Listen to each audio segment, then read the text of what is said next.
Chapter 44. Eleanor, starting back with a look of horror at the sight of him, obeyed the first impulse of her heart in turning instantly to quit the room, and her hand was already on the lock when its action was suspended by his hastily advancing and saying, in a voice rather of command than supplication, "Miss Dashwood, for half an hour, for 10 minutes, I entreat you to stay."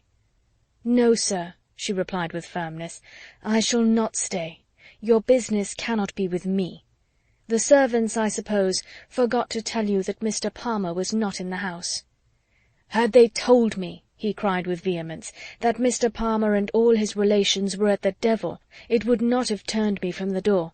My business is with you, and only you." "With me?" in the utmost amazement.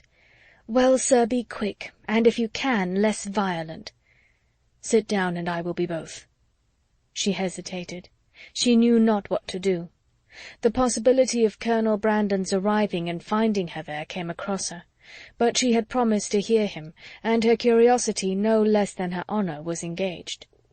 After a moment's recollection, therefore, concluding that prudence required dispatch, and that her acquiescence would best promote it, she walked silently towards the table and sat down.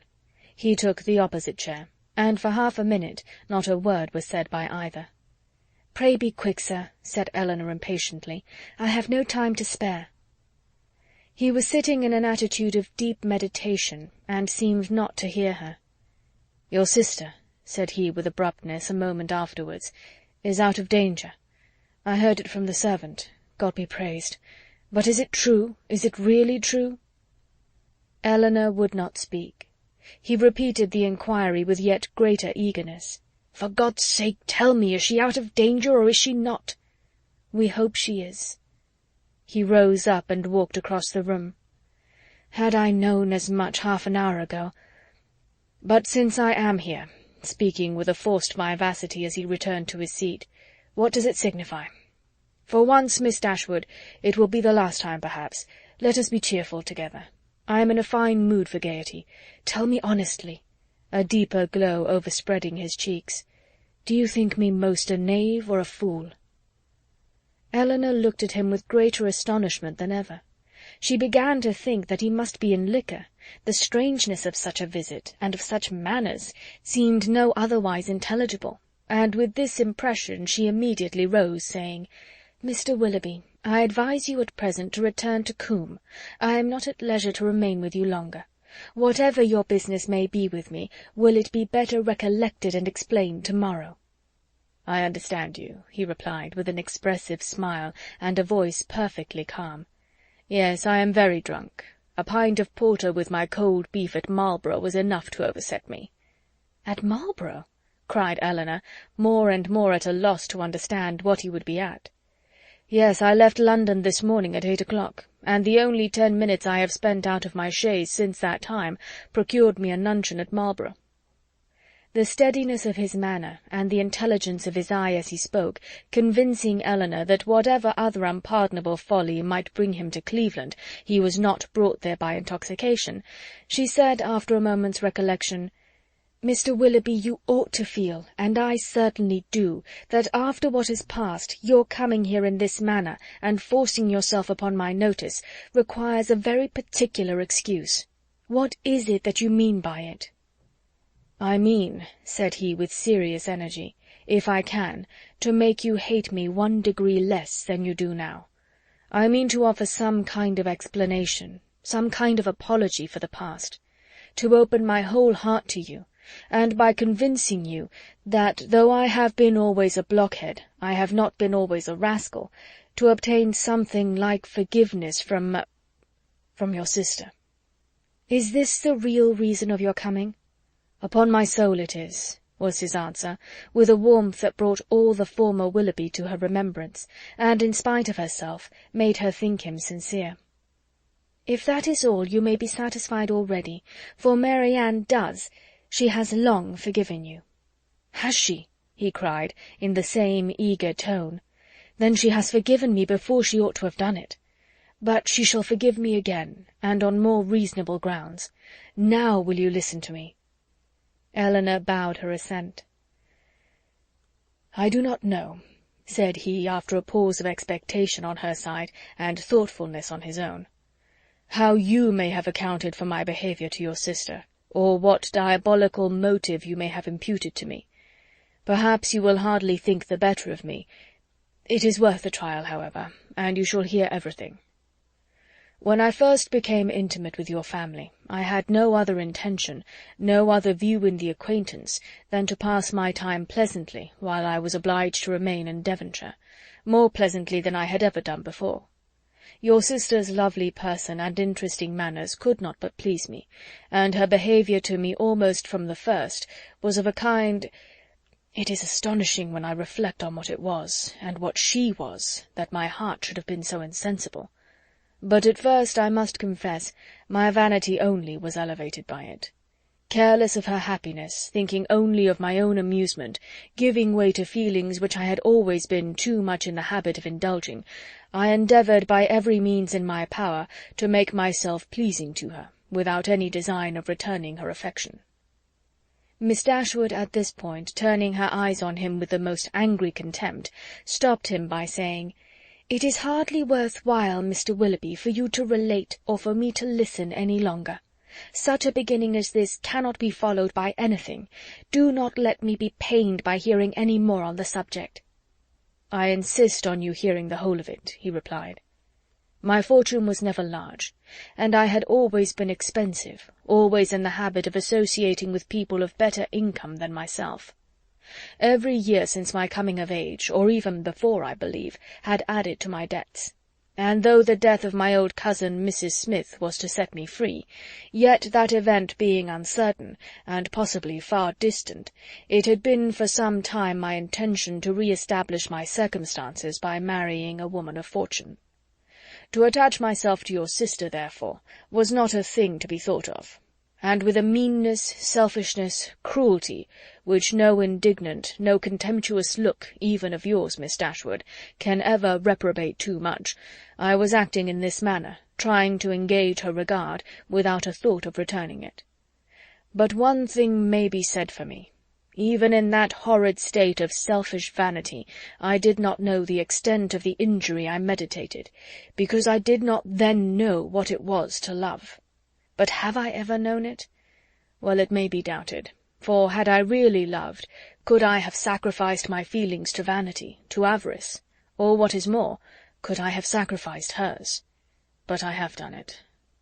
To avoid a comparative poverty, which her affection and her society would have deprived of all its horrors, I have, by raising myself to affluence, lost everything that could make it a blessing." "You did then," said Eleanor, a little softened, "believe yourself at one time attached to her?" "To have resisted such attractions, to have withstood such tenderness, is there a man on earth who could have done it? Yes, I found myself by insensible degrees sincerely fond of her, and the happiest hours of my life were what I spent with her when I felt my intentions were strictly honourable, and my feelings blameless. Even then, however, when fully determined on paying my addresses to her, I allowed myself most improperly to put off from day to day the moment of doing it, from an unwillingness to enter into an engagement while my circumstances were so greatly embarrassed. I will not reason here, nor will I stop for you to expatiate on the absurdity, and the worse than absurdity, of scrupling to engage my faith where my honour was already bound. The event has proved that I was a cunning fool, providing with great circumspection for a possible opportunity of making myself contemptible and wretched for ever. At last, however, my resolution was taken, and I had determined, as soon as I could engage her alone, to justify the attentions I had so invariably paid her, and openly assure her of an affection which I had already taken such pains to display. But in the interim of the very few hours that were to pass before I could have an opportunity of speaking with her in private, a circumstance occurred, an unlucky circumstance, to ruin all my resolution, and with it all my comfort. A discovery took place. Here he hesitated and looked down. Mrs. Smith had somehow or other been informed, I imagine by some distant relation, whose interest it was to deprive me of her favour, of an affair, a connection, But I need not explain myself farther," he added, looking at her with an heightened colour and an inquiring eye. "Your particular intimacy, you have probably heard the whole story long ago." "I have," returned Eleanor, colouring likewise, and hardening her heart anew against any compassion for him. "I have heard it all. And how will you explain away any part of your guilt in that dreadful business, I confess is beyond my comprehension." "Remember," cried Willoughby, "from whom you received the account. Could it be an impartial one? I acknowledge that her situation and her character ought to have been respected by me. I do not mean to justify myself, but at the same time cannot leave you to suppose that I have nothing to urge, that because she was injured she was irreproachable, and because I was a libertine she must be a saint. If the violence of her passions, the weakness of her understanding— I do not mean, however, to defend myself. Her affection for me deserved better treatment, and I often, with great self-reproach, recall the tenderness which, for a very short time, had the power of creating any return. I heartily wish it had never been. But I have injured more than herself, and I have injured one whose affection for me, may I say it, was scarcely less warm than hers, and whose mind, oh, how infinitely superior. Your indifference, however, towards that unfortunate girl, I must say it, unpleasant to me as the discussion of such a subject may well be, your indifference is no apology for your cruel neglect of her. Do not think yourself excused by any weakness, any natural defect of understanding on her side, in the wanton cruelty so evident on yours. You must have known that while you were enjoying yourself in Devonshire, pursuing fresh schemes, always gay, always happy, she was reduced to the extremest indigence. "But upon my soul I did not know it," he warmly replied. "I did not recollect that I had omitted to give her my direction, and common sense might have told her how to find it out." "Well, sir, and what said Mrs. Smith?" "She taxed me with the offence at once, and my confusion may be guessed. The purity of her life, the formality of her notions, her ignorance of the world, everything was against me. The matter itself I could not deny, and vain was every endeavour to soften it. She was previously disposed, I believe, to doubt the morality of my conduct in general, and was, moreover, discontented with the very little attention, the very little portion of my time, that I had bestowed on her in my present visit. In short, it ended in a total breach. By one measure I might have saved myself. In the height of her morality, good woman, she offered to forgive the past if I would marry Eliza. That could not be, and I was formally dismissed from her favour and her house.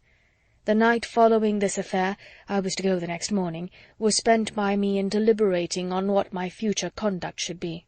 The struggle was great, but it ended too soon. My affection for Mary Ann, my thorough conviction of her attachment to me, it was all insufficient to outweigh that dread of poverty, or get the better of those false ideas of the necessity of riches that I was naturally inclined to feel, and expensive society had increased. I had reason to believe myself secure of my present wife, if I chose to address her, and I persuaded myself to think that nothing else in common prudence remained for me to do. A heavy scene, however, awaited me before I could leave Devonshire. I was engaged to dine with you on that very day. Some apology was therefore necessary for breaking this engagement. But whether I should write this apology, or deliver it in person, was a point of long debate. To see Mary Ann, I felt, would be dreadful, and I even doubted whether I could see her again and keep to my resolution. In that point, however, I undervalued my own magnanimity, as the event declared, for I went, I saw her, and saw her miserable, and left her miserable, and left her hoping never to see her again. "Why did you call, Mr. Willoughby?" said Eleanor reproachfully. "A note would have answered every purpose. Why was it necessary to call?" "It was necessary to my own pride. I could not bear to leave the country in a manner that might lead you, or the rest of the neighbourhood, to suspect any part of what had really passed between Mrs. Smith and myself, and I resolved therefore on calling at the cottage on my way to Honiton. The sight of your dear sister, however, was really dreadful, and to heighten the matter, I found her alone. You were all gone, I do not know where. I had left her only the evening before, so fully, so firmly resolved within myself on doing right. A few hours were to have engaged her to me for ever, and I remember how happy, how gay were my spirits as I walked from the cottage to Allenham, satisfied with myself, delighted with everybody. But in this, our last interview of friendship, I approached her with a sense of guilt that almost took from me the power of dissembling. Her sorrow, her disappointment, her deep regret when I told her that I was obliged to leave Devonshire so immediately, I shall never forget it, united too with such reliance, such confidence in me. Oh God, what a hard-hearted rascal I was!" They were both silent for a few moments. Eleanor first spoke. "Did you tell her that you should soon return?" "I do not know what I told her," he replied impatiently. "Less than was due to the past, beyond a doubt, and in all likelihood much more than was justified by the future. I cannot think of it. It won't do. Then came your dear mother to torture me farther, with all her kindness and confidence. Thank heaven it did torture me. I was miserable. Miss Dashwood, you cannot have an idea of the comfort it gives me to look back on my own misery. I owe such a grudge to myself for the stupid, rascally folly of my own heart, that all my past sufferings under it are only triumph and exultation to me now. Well, I went, left all that I loved, and went to those to whom at best I was only indifferent. My journey to town, travelling with my own horses, and therefore so tediously, no creature to speak to, my own reflections so cheerful, when I looked forward everything so inviting, when I looked back at Barton, the picture so soothing. Oh, it was a blessed journey." He stopped. "Well, sir," said Eleanor, who, though pitying him, grew impatient for his departure. "And is this all?" "Ah, no. Have you forgot what passed in town? That infamous letter. Did she show it you?" "Yes, I saw every note that passed." "When the first of hers reached me, as it immediately did, for I was in town the whole time, what I felt is, in the common phrase, not to be expressed, in a more simple one, perhaps too simple to raise any emotion. My feelings were very, very painful. Every line, every word was, in the hackneyed metaphor which their dear writer, were she here, would forbid, a dagger to my heart. To know that Mary Ann was in town, in the same language, a thunderbolt. Thunderbolts and daggers. What a reproof she would have given me! Her taste, her opinions, I believe they are better known to me than my own, and I am sure they are dearer." Eleanor's heart, which had undergone many changes in the course of this extraordinary conversation, was now softened again, yet she felt it her duty to check such ideas in her companion as the last. "This is not right, Mr. Willoughby. Remember that you are married. Relate only what in your conscience you think necessary for me to hear." "Mary Ann's note, by assuring me that I was still as dear to her as in former days, that in spite of the many, many weeks we had been separated, she was as constant in her own feelings, and as full of faith in the constancy of mine as ever, awakened all my remorse. I say awakened, because time and London, business and dissipation, had in some measure quieted it, and I had been growing a fine hardened villain, fancying myself indifferent to her, and choosing to fancy that she too must have become indifferent to me, talking to myself of our past attachment as a mere idle, trifling business, shrugging up my shoulders in proof of its being so, and silencing every reproach, overcoming every scruple, by secretly saying now and then, "I shall be heartily glad to hear she is well married." But this note made me know myself better. I felt that she was infinitely dearer to me than any other woman in the world, and that I was using her infamously. But everything was then just settled between Miss Grey and me. To retreat was impossible. All that I had to do was to avoid you both. I sent no answer to Mary Ann, intending by that to preserve myself from her farther notice, and for some time I was even determined not to call in Berkeley Street, but at last, judging it wiser to affect the air of a cool, common acquaintance than anything else, I watched you all safely out of the house one morning, and left my name. "Watched us out of the house?" "Even so. You would be surprised to hear how often I watched you, how often I was on the point of falling in with you. I have entered many a shop to avoid your sight, as the carriage drove by. Lodging as I did in Bond Street, there was hardly a day in which I did not catch a glimpse of one or other of you, and nothing but the most constant watchfulness on my side, a most invariably prevailing desire to keep out of your sight, could have separated us so long. I avoided the Middletons as much as possible, as well as everybody else who was likely to prove an acquaintance in common. Not aware of their being in town, however, I blundered on Sir John, I believe, the first day of his coming, and the day after I had called at Mrs. Jennings. He asked me to a party, a dance at his house in the evening. Had he not told me as an inducement that you and your sister were to be there, I should have felt it too certain a thing to trust myself near him. The next morning brought another short note from Mary Ann, still affectionate, open, artless, confiding, everything that could make my conduct most hateful. I could not answer it. I tried, but could not frame a sentence. But I thought of her, I believe, every moment of the day. If you can pity me, Miss Dashwood, pity my situation as it was then. With my head and heart full of your sister, I was forced to play the happy lover to another woman. Those 3 or 4 weeks were worse than all. Well, at last, as I need not tell you, you were forced on me, and what a sweet figure I cut! What an evening of agony it was! Mary Ann, beautiful as an angel on one side, calling me Willoughby in such a tone. O God, holding out her hand to me, asking me for an explanation, with those bewitching eyes fixed in such speaking solicitude on my face. And Sophia, jealous as the devil on the other hand, looking all that was— well, it does not signify. It is over now. Such an evening! I ran away from you all as soon as I could, but not before I had seen Mary Ann's sweet face as white as death. That was the last look I ever had of her, the last manner in which she appeared to me. It was a horrid sight. Yet when I thought of her today as really dying, it was a kind of comfort to me to imagine that I knew exactly how she would appear to those who saw her last in this world. She was before me, constantly before me as I travelled, in the same look and hue. A short pause of mutual thoughtfulness succeeded. Willoughby, first rousing himself, broke it thus. "Well, let me make haste and be gone. Your sister is certainly better, certainly out of danger?" "We are assured of it." "Your poor mother, too, doting on Mary Ann." "But the letter, Mr. Willoughby, your own letter. Have you anything to say about that?" "Yes, yes, that in particular. Your sister wrote to me again, you know, the very next morning. You saw what she said.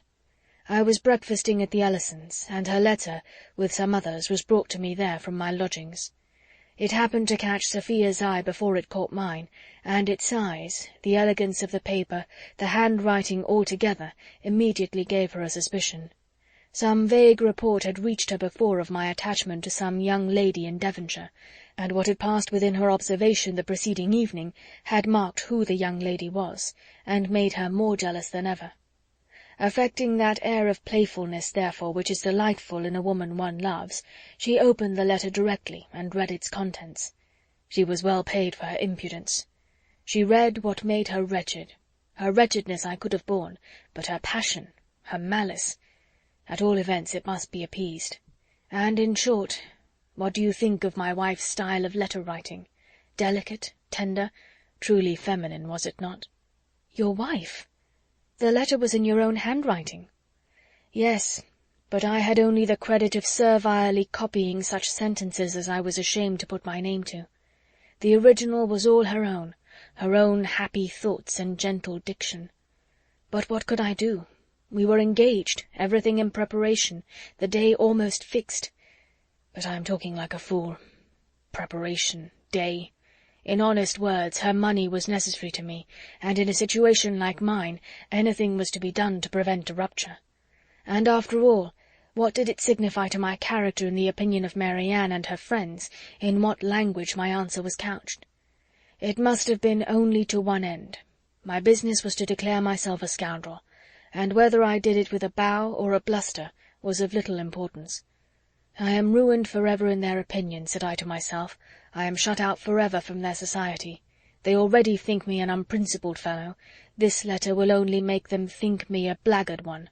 Such were my reasonings, as in a sort of desperate carelessness I copied my wife's words, and parted with the last relics of Mary Ann.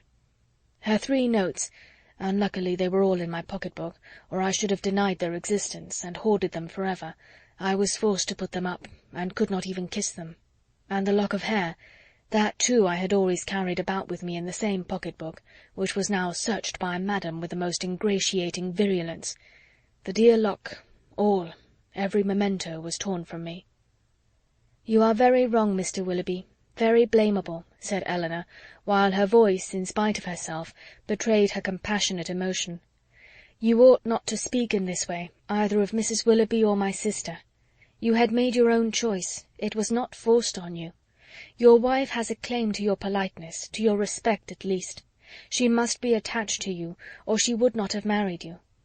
To treat her with unkindness, to speak of her slightingly, is no atonement to Mary Ann, nor can I suppose it a relief to your own conscience." "Do not talk to me of my wife," said he with a heavy sigh. "She does not deserve your compassion. She knew I had no regard for her when we married. Well, married we were, and came down to Combe Magna to be happy, and afterwards returned to town to be gay. And now do you pity me, Miss Dashwood? Or have I said all this to no purpose? Am I, be it only 1 degree, am I less guilty in your opinion than I was before? My intentions were not always wrong. Have I explained away any part of my guilt?" "Yes, you have certainly removed something, a little. You have proved yourself, on the whole, less faulty than I believed you. You have proved your heart less wicked, much less wicked. But I hardly know, the misery that you have inflicted, I hardly know what could have made it worse." "Will you repeat to your sister, when she is recovered, what I have been telling you? Let me be a little lightened too in her opinion as well as in yours. You tell me that she has forgiven me already. Let me be able to fancy that a better knowledge of my heart and of my present feelings will draw from her a more spontaneous, more natural, more gentle, less dignified forgiveness. Tell her of my misery and my penitence. Tell her that my heart was never inconstant to her, and, if you will, that at this moment she is dearer to me than ever." "I will tell her all that is necessary to what may comparatively be called your justification. But you have not explained to me the particular reason of your coming now, nor how you heard of her illness." "Last night in Drury Lane lobby I ran against Sir John Middleton, and when he saw who I was, for the first time these 2 months he spoke to me. That he had cut me ever since my marriage I had seen without surprise or resentment. Now, however, his good-natured, honest, stupid soul, full of indignation against me, and concern for your sister, could not resist the temptation of telling me what he knew ought to, though probably he did not think it would, vex me horridly. As bluntly as he could speak it, therefore, he told me that Mary Ann Dashwood was dying of a putrid fever at Cleveland. A letter that morning received from Mrs. Jennings declared her danger most imminent.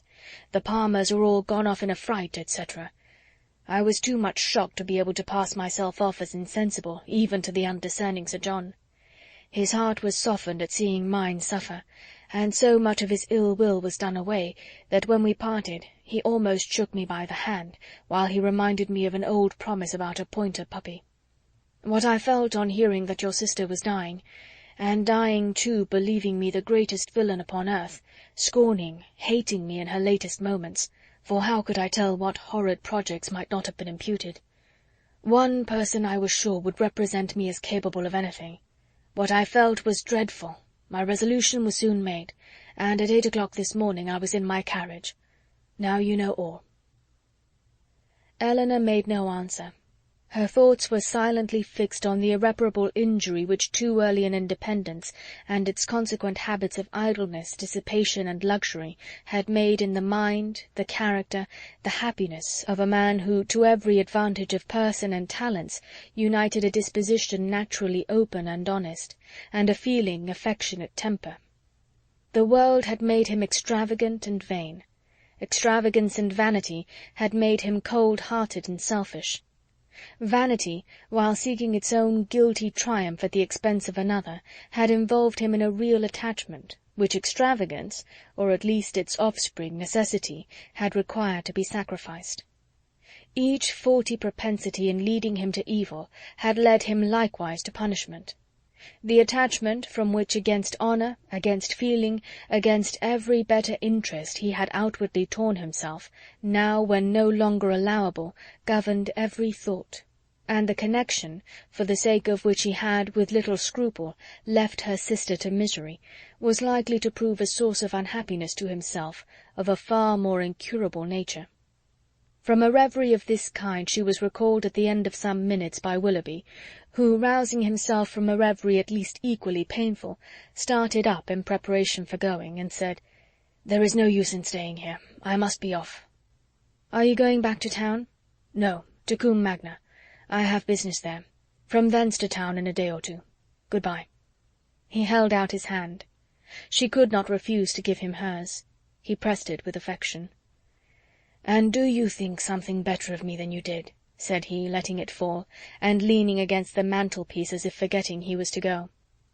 Eleanor assured him that she did, that she forgave, pitied, wished him well, was even interested in his happiness, and added some gentle counsel as to the behaviour most likely to promote it. His answer was not very encouraging. "As to that," said he, "I must rub through the world as well as I can. Domestic happiness is out of the question. If, however, I am allowed to think that you and yours feel an interest in my fate and actions, it may be the means, it may put me on my guard, at least it may be something to live for. Mary Ann, to be sure, is lost to me for ever. Were I even by any blessed chance at liberty again—" Eleanor stopped him with a reproof. "Well," he replied, "once more good-bye. I shall now go away and live in dread of one event." "What do you mean?" "Your sister's marriage." "You are very wrong. She can never be more lost to you than she is now." "But she will be gained by someone else. And if that someone should be the very he whom, of all others, I could least bear.